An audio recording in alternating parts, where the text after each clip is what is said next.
Buy to let Z.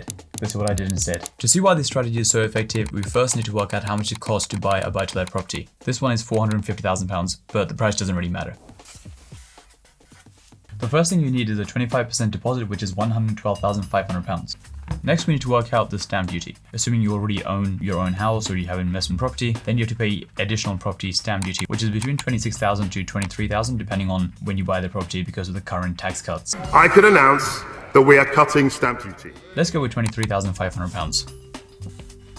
Then you also have some smaller costs like the legal fees, which will be around £2,000, and you might have some furniture costs around £5,000. So the total comes to £140,000. Don't you think that's a lot of money? Now let's compare this traditional buy-to-let property with a property I bought using a very different method. So during the pandemic, I bought this one-bedroom property in West Hampstead in London, which had a separate kitchen, a bathroom, a bedroom, and a big reception room. What I did was I took this kitchen and I moved this into the reception room around here. And then I turned this kitchen into the second bedrooms. It had a double bed, side table, wardrobe, and a study desk here. So the property went from being a one-bedroom property into a two-bedroom property with an open-plan living room. So now let's look at the figures of this property.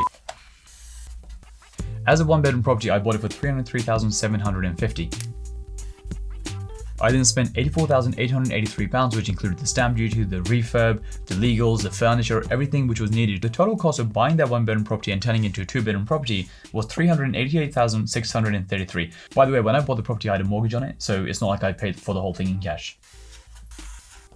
So the entire cost was £388,000. Now, once the property was converted into a two-bedroom property, it was then revalued at £450,000. I have to say, I am impressed. At that stage, I refinanced the property, which basically just means that I got a new mortgage on the property at 75% loan to value. So the new lender then gave me 75% of what the new value was.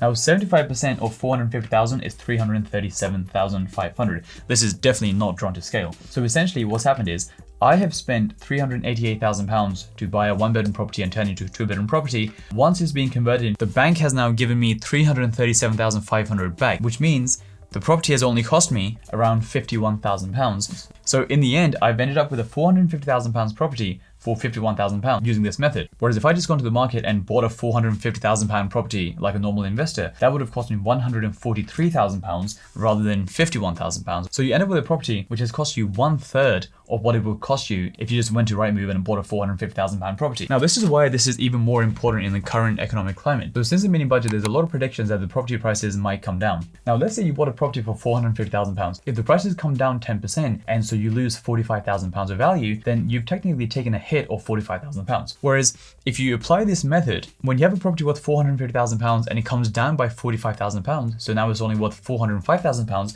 well that property has only cost you $388,000, so you're still profitable even though the property market has taken a 10% hit. Not bad, huh? So in this economic climate where no one really knows where the prices are going to be next year, the best thing you can do is create this extra buffer in place. Even if prices do come down slightly, you're still profitable rather than being in a situation where if prices do come down, then you're taking a hit.